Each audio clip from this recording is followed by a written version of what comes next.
Rohit from Queen's English. I'm a language trainer. I've been teaching for over 10 years now. I have started making these videos to help students who are learning English या फिर जो लोग crack करना चाहते हैं exams like IELTS and PT. ये videos बनाने का आइडिया तब आया because I have been teaching offline for a long time and then I realise कि ऑनलाइन भी बहुत सारे स्टूडेंट्स हैं जो कई एक्सपेंसिव क्लासेस अफोर्ड नहीं कर सकते लेकिन उतने ही एक्साइटेड हैं सीखने के लिए. तो इसी के लिए आज का जो टॉपिक है that you can see on your screen, 5 simple ways to give advice in English by Rohit Mehta. My name is Rohit, like I said. I am from Queen's English Academy. Actually, I am a founder of it.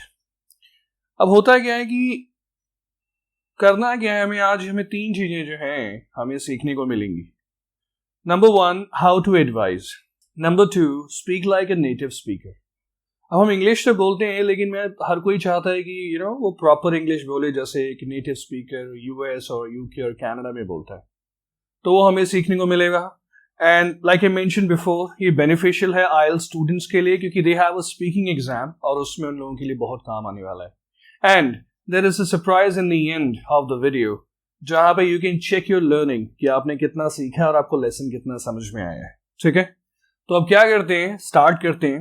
5 veg हैं जिनको use करके हम लोग proper advice दे सकते हैं. सो सबसे पहले तो अंडरस्टैंड करो एडवाइस होती क्या है. Giving advice refers to when we tell other people what we think could help them. मतलब हमको लगता है कि यार ये चीज मैं तेरे को बोल रहा हूं क्योंकि मुझे लगता है कि तेरे को वो हेल्पफुल हो सकता है तेरे लिए. तो इसलिए हम लोगों को एडवाइस देते हैं, चाहे वो फ्रेंड्स हो, फैमिली मेंबर्स हो, कई बार हम लोग अपने कोलीग्स को भी एडवाइस देते हैं. ठीक है. लेकिन प्रॉब्लम ये है, जैसे आप लोगों को ऑलरेडी मालूम है, हम लोग वो मॉडल वर्ब्स बहुत यूज करते हैं. शुड हो गया, ऑट टू हो गया एडवाइस देने के लिए. That's definitely great, no doubt about that. उनको डेफिनेटली यूज करना है, लेकिन लाइक आई सेड, अगर हम एक नेटिव स्पीकर, एक अच्छा स्पीकर बनना है तो डेफिनेटली हमारे पास वेराइटी होनी चाहिए और उस वेराइटी के लिए हम लोग ये डेफिनेटली लेसन करने वाले हैं. So let's jump to number 1.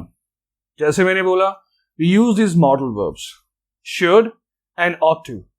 So let's read that. There are 2 modal verbs we often use for giving advice, should and ought to. Both mean the same thing. दोनों का meaning exactly same है. Especially IELTS student के लिए जब वो task 2 करते हैं या speaking में, क्या होता है कि कई बार हमारे एग्जाम में should already दिया होता है, तो उसको पैराफ्रेज करने के लिए आप ought to यूज कर सकते हो. डेफिनेटली आपको उसके मार्क्स मिलेंगे. ठीक है, लेकिन ये थोड़ा सा डिफरेंटली काम करता है. कुछ ज्यादा डिफरेंस नहीं है, बहुत सिंपल सा डिफरेंस है जो मैं आपको बताता हूँ कुछ एग्जांपल्स के साथ. सब स्क्रीन पे देखिए, येलो में है शुड एंड जो ब्लू आई के स्काई ब्लू में है ऑट टू. अब एग्जांपल्स अगर आप देखें, पहला एग्जांपल है you should do more travelling. और अगर हम नेगेटिव बोलना चाहते हैं तो हम शुड नॉट या फिर शुडंट बोल सकते हैं. You shouldn't drink so much beer. The government should provide free education. He shouldn't buy expensive clothes unnecessarily.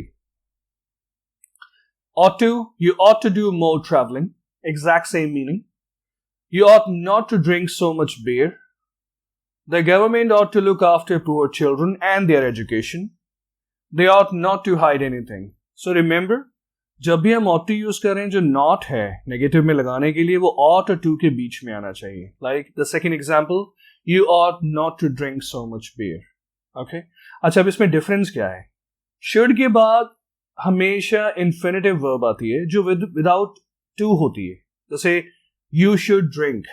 So drink आया लेकिन to नहीं. लेकिन ought to में क्योंकि ऑलरेडी to है तो हमेशा रहेगा ही. So you should drink, you ought to drink.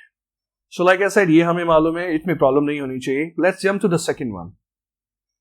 ये second one है, it's like make it into a question.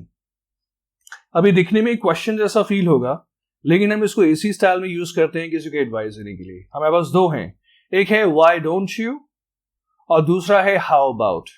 Why don't you and how about. To make advice less direct. इसमें क्या होता है कि हम डायरेक्ट किसी को नहीं बोलते हैं, थोड़ा सा लेस डायरेक्ट हो जाती है जो लोगों को बुरा भी नहीं लगता है एडवाइस सुनते हुए. ठीक है, अब इसमें करना क्या है जो सबसे इंपॉर्टेंट है, why don't you के बाद we need to use verbs first form. हमेशा याद रखो, जब भी हम अपनी एडवाइस शुरू करेंगे why don't you, उसके बाद you need verbs first form. लेकिन अगर जब हम बोलते हैं How about के बाद we need to use a gerund. So gerund is basically an ing form. ठीक है, जैसे एग्जाम्पल्स हमारे पास ये हैं. पहला एग्जाम्पल है why don't you do some more tidying. Do first form क्योंकि हमने why don't you यूज किया. लेकिन अगर मैं why don't you की बजाय मैं करता हूं how about, तो आपने देखा do की बजाय we have doing. How about doing some more tidying. Next example, why don't you help your friends. How about helping your friends. How about ing. Why don't you sleep on time. How about sleeping on time. So that's a second way of advising someone. You can also think right now, video देखते देखते, जैसे आपकी mother बोलती है you have been watching a video for a very long time. You've been on computer let's say for like 6 hours now. She'll be like, why don't you sleep now? भाई सोता क्यों नहीं है? How about sleeping right now? Same thing, okay? Number 3, make a suggestion. Make a suggestion. You're suggesting someone, you're advising someone. A suggestion or recommendation is another way of giving advice that isn't too direct. अच्छा, इसमें ना क्या होता है कि जो direct advice नहीं होती ना, वो थोड़ा सा पोलाइट मानी जाती है. सो जब भी आप किसी से फॉर्मल सेटिंग में बात कर रहे हो या जिनके साथ आपको लगता है कि यार मैं ज़्यादा इनफॉर्मल नहीं हो सकता, प्लीज ट्राई टू यूज जो ज़्यादा डायरेक्ट ना हो, जैसे आपकी स्क्रीन के सामने है. और इसमें आप 2 वर्ड्स यूज कर सकते हो. एक है सजेस्ट एंड सेकेंड है रेकमेंड. ठीक है, लेट्स सी इसमें होगा क्या. इसमें याद रखना है कि इसमें वुड सजेस्ट या फिर वुड रेकमेंड के बाद इसमें भी आपकी आईएनजी फॉर्म आनी चाहिए, वर्ब की फर्स्ट फॉर्म नहीं. For example, I would suggest doing more of an effort, or I would recommend doing this instead. I would suggest finding a new job. आप किसी को एडवाइस दे रहे हो कि भाई जॉब ढूंढ. या फिर I would recommend investing more money. I would suggest not trusting him blindly. Okay, जो इसमें अगर नेगेटिव बनाना है तो वो ing फॉर्म से पहले आएगा और सजेस्ट और रेकमेंड के बाद में. सो मतलब उन दोनों को बीच में रखना है. सो याद रखिए, आई वुड सजेस्ट और आई वुड रेकमेंड के बाद you need to use an ING form to give indirect advice which is more polite. लोगों को ज्यादा बुरा नहीं लगता. Let's jump to number 4, advice in a strong way. अब ये actually it's very important to be honest, sorry about that. क्योंकि कई बार क्या होता है कि you have to give a very strong advice. Just to tell people, see, this can be very important. So be careful and you have to do this, right? So sometimes, जैसे मैंने बोला, उसकी expression जो हमारे पास है, I'm pretty sure आप लोगों ने movies में सुना होगा. Expression है you had better. अच्छा, let me clarify right now. ये had लगा है, that doesn't mean कि it's past perfect. Okay? ये past perfect नहीं है. This is another way of advising जो हम अभी या past future के लिए imagine कर सकते हैं. Look at the example. You had better start working on your homework. Imagine you have a friend or a student, or let's say your cousin or maybe brother, sister, they are not studying. आप उनको बोलते भाई you have an exam, so you had better start working on your homework. Or let's say you better start preparing for your exams. अच्छा, इसमें है क्या? होता क्या है कि ये बहुत जब हम स्पीकिंग में इसको यूज करते हैं तो नॉर्मली लोग बोलते नहीं है कि you had better. नॉर्मली क्या होता है, वो उसे कॉन्ट्रैक्ट कर देते हैं. यू और हैड को वो शॉर्ट करके बोलते हैं you'd better. Like third example देखिए, सेकंड वाला था you'd better finish this assignment in time. You'd better not beat him up. She'd better not marry someone who has an ulterior motive. कई बार क्या होता है कि कई लोग इतना फास्ट बोलते हैं कि वो ड जो है वो भी सुनाई नहीं देता. वो ऐसा लगता है you better do this, you better do that, you better do this, you better do that. But remember, this is a beautiful way of advising someone strongly कि कुछ करना बहुत जरूरी है. Let's jump to number 5, the last one. Put yourself in the person's position. अब इसमें हम क्या करते हैं, हम अपने आप को ना किसी और की पोजीशन में रखते हैं और फिर उसे समझाते हैं कि भाई अगर मैं तेरी जगह होता तो मैं ये करता, मैं तेरी जगह होता तो ये नहीं करता. ठीक है, अब इसमें 2 तरीके हैं. इसमें क्या है कि if I, remember इसमें वर लगा है. But this is more like a second conditional sentence. यहाँ पे क्या है कि हम बात past की नहीं कर रहे हैं. So don't forget that. We are not talking about past. We are still talking about future or present here. Okay? लेकिन क्योंकि हम लोग imagine कर रहे हैं एक situation, इसलिए is am are की जगह we are using were. और इसमें कोशिश कीजिए कि were ही लगे. was नहीं, क्योंकि आप में से कई लोग कंफ्यूज होंगे कि यार I के बाद तो was आता है नॉर्मली। प्रॉब्लम ये है क्योंकि ये हाइपोथेटिकल सिचुएशन है, इसमें सभी जो पर्सन है, जितने भी प्रोनाउन हैं, सबके साथ फॉर्मल सेटिंग में वर ही आता है, लेकिन कई लोग इनफॉर्मल सिचुएशन में was भी लगाते हैं जो कहीं ना कहीं एक्सेप्टेबल है। लेकिन मैं आपको बोलूंगा if you writing it and और even if you are speaking, try to use say were. अब एग्जाम्पल है, इफ आई वर यू, अगर मैं तेरी जगह होता, I would work harder during exam, मैं एग्जाम्स के दौरान बड़ी मेहनत करता। अब यहां पे देखिए, आप उस बंदे की जगह नहीं हो सकते और आपके एग्जाम भी नहीं हो तो हार्डवर्क आपको करना भी नहीं है, लेकिन क्योंकि आप अपने आप को उसकी जगह रख के बोल रहे, सी भाई मैं अगर तेरी जगह होता तो मैं जरूर पढ़ता, बहुत हार्डवर्क करता। तो that's another way, a beautiful way to advice someone. Let's see the examples. If I were you, I would never disobey my parents. If I were you, I would travel more. If I were you, I would not eat junk food.